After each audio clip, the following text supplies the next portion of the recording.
Hey guys, and welcome back. So this is Lent day number 8, Thursday. And today we're looking at the feeding of the 5,000.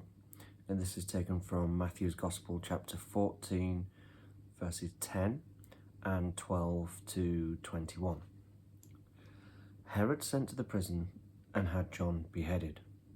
His disciples came and took away the body and buried it. Then they went and told Jesus. When Jesus heard it, he went away from there in a boat to a deserted spot by himself. The crowds heard about it, and they followed it and went on foot to the towns. When he came out and saw a large crowd, he was sorry for them, and he healed their sick. When it was the evening, the disciples came to him. "This is a deserted spot," they said, "and it's already getting late. Send the crowds away so that they can go into the villages and buy food for themselves." "They don't need to go away," said Jesus. "You give them something to eat."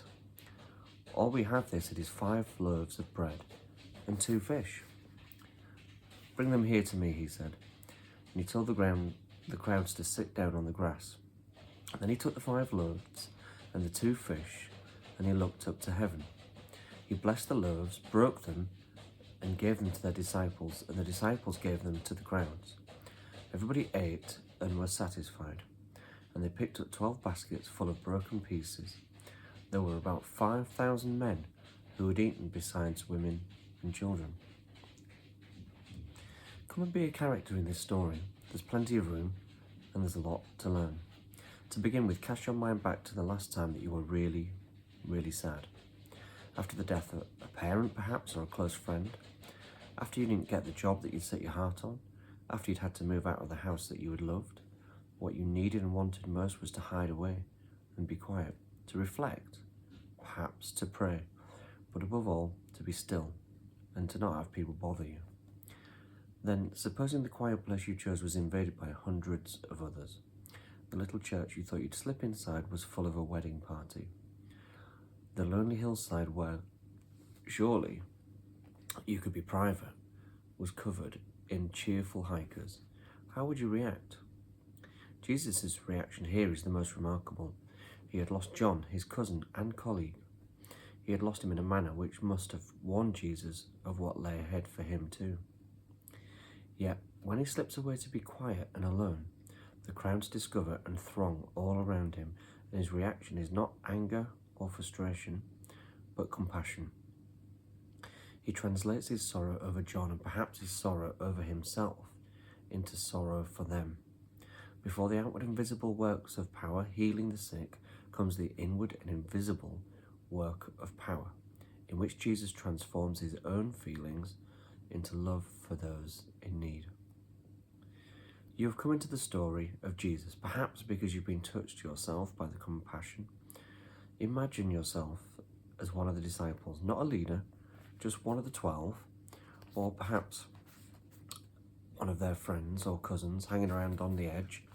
You see how Jesus cares for people, and you'd like to care for them too.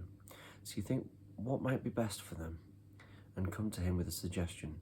Wouldn't it be good to send them away now, so that they can go and buy food rather than all getting hungry here, miles away from anywhere? Jesus is always delighted when people around him come up with ideas which show that they're thinking of the needs of others. But often what he has to do is to take those ideas and do something startling with them. If you really care for them, he says, why don't you give them something to eat? This is perhaps the typical note of vocation. Our small idea of how to care for people gets bounced back at us with what seems a huge and impossible proposal. You protest. I can't do it. I haven't got the time. I haven't got the energy. I haven't got the ability. All I have is... But that's the next step, and again, typical of how God's calling works. By hanging around Jesus, you have an idea. It isn't quite in focus, but your main intention, in this case, that the people should be fed, is on target. Jesus proposes achieving that aim by a different means. You say it's impossible, but you're prepared to give him the little that you've got, if it'll be any good.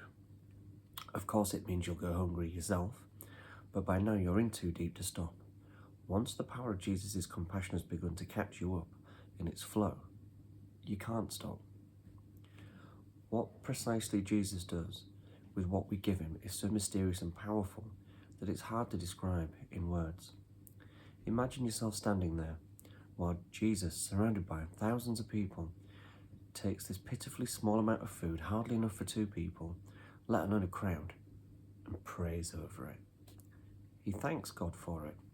He breaks it, and he gives it to you and the others, and you give it to one person after another, without knowing what's happening or even how.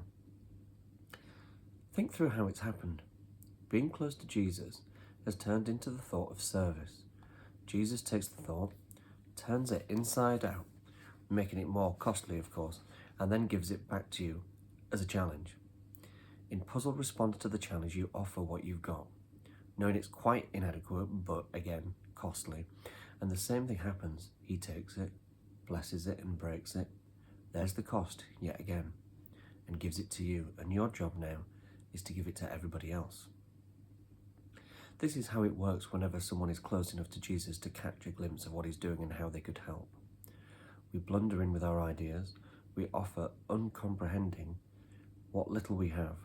Jesus takes ideas, loaves and fishes, money, a sense of humour, time, energy, talents, love, artistic gifts, skill with words, quickness of eye or fingers, whatever we have to offer.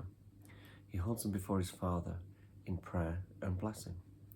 Then, breaking them so that they are ready for use, he gives them back to us to give to those who need them.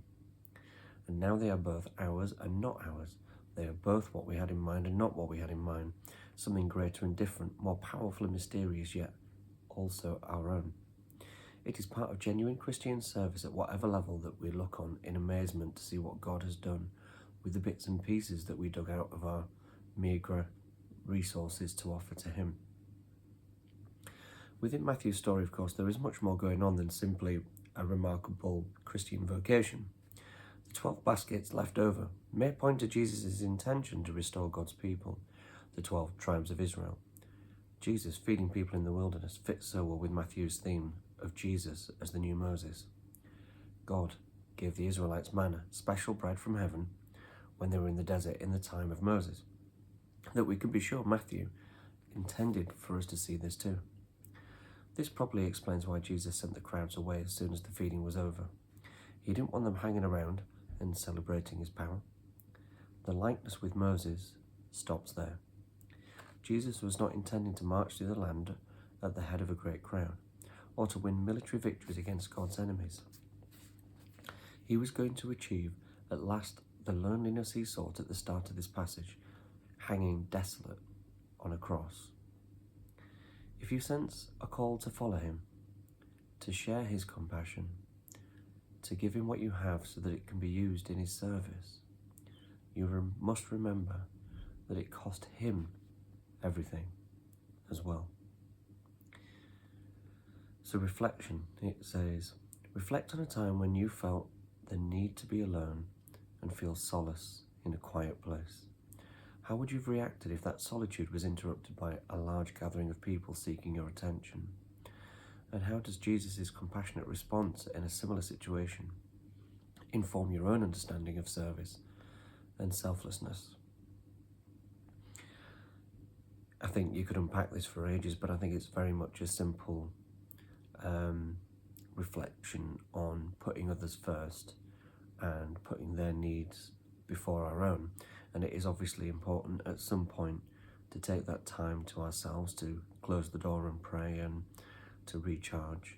But there are times when God gives us opportunities that we must put others first when we can. How does this passage illustrate the process of becoming close to Jesus, receiving a challenge, offering what we have, and witnessing to the mysterious and powerful work of God in transforming and multiplying our contributions?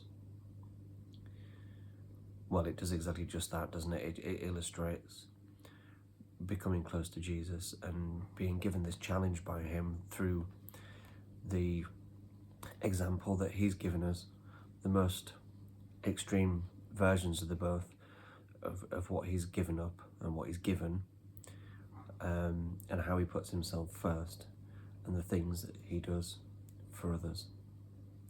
Well, thanks for listening, and see you tomorrow.